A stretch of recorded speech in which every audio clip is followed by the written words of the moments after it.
Walk down the modern power tool aisle, and you're met with an overwhelming wall of plastic. On one shelf sits a budget drill kit for $100. A few feet away, a European import designed for the exact same task is priced at $600. Choosing one of these plastic boxes commits you to a specific battery ecosystem for the next decade. The cost of that initial purchase is secondary to the long-term expense of being tethered to a single brand's proprietary platform. Surviving this aisle requires aligning a tool's internal engineering with the actual physical demands of your daily workflow. We can cut through the marketing noise by plotting every major brand onto this evaluation matrix. On the horizontal axis, we track your financial investment, measuring everything from an entry-level $100 purchase up to a $600 premium hit. On the vertical axis, we track the physical demand you place on the tool. This scales from hanging a picture frame on a Sunday to driving hundreds of screws on a freezing job site every single day. When you plot the current market against these two factors, the brands divide into three distinct zones: the budget tier, the pro tier, and the premium tier. Buying outside your specific zone leads to a predictable failure.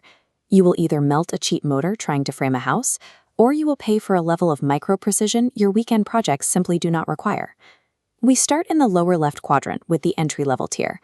Walmart's Heart brand serves as the prime example of this budget accessibility.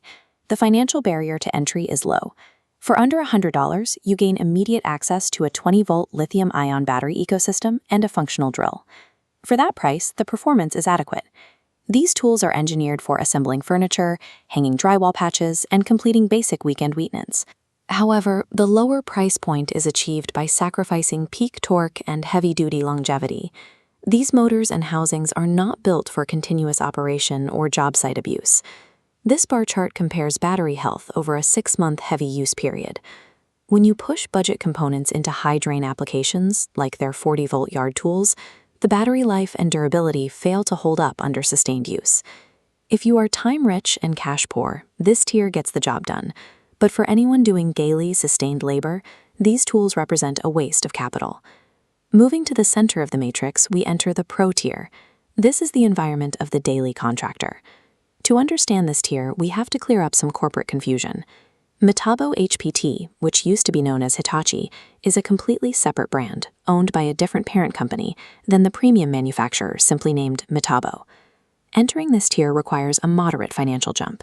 You will typically spend between $200 and $300 for a solid starter kit. That investment buys reliable, daily performance.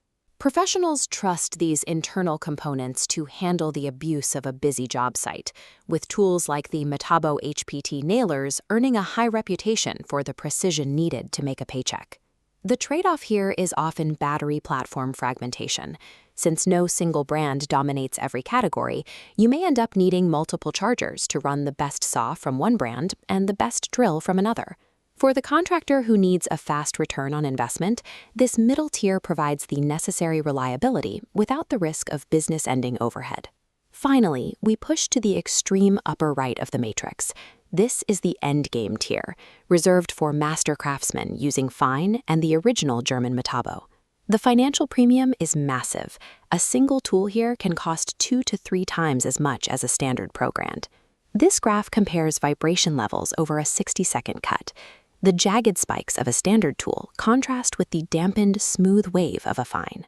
This vibration isolation is a long-term investment in protecting your joints and preventing nerve damage.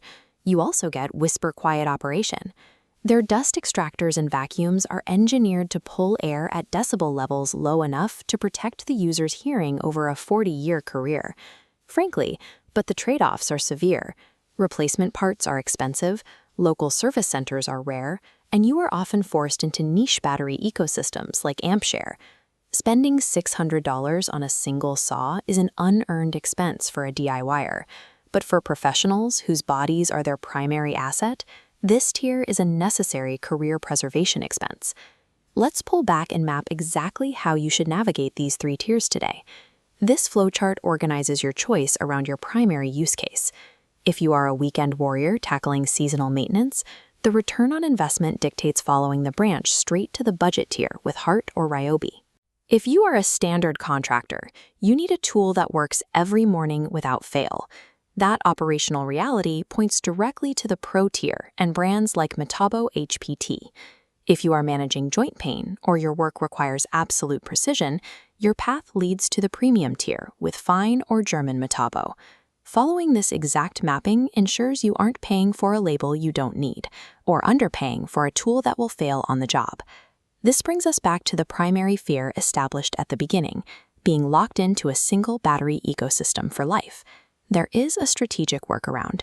You do not actually need to buy into a premium battery platform to operate a premium tool. The solution is a simple $20 aftermarket battery adapter. Power a premium tool like a Fine Driver with the DeWalt or Milwaukee batteries you already own, simply by snapping them onto an adapter. It does add a slight amount of bulk and weight to the base of the handle. Utilizing these adapters removes the barrier of ecosystem lock-in. It allows you to build a toolbox based on the performance of individual tools, rather than the brand of the battery on your shelf.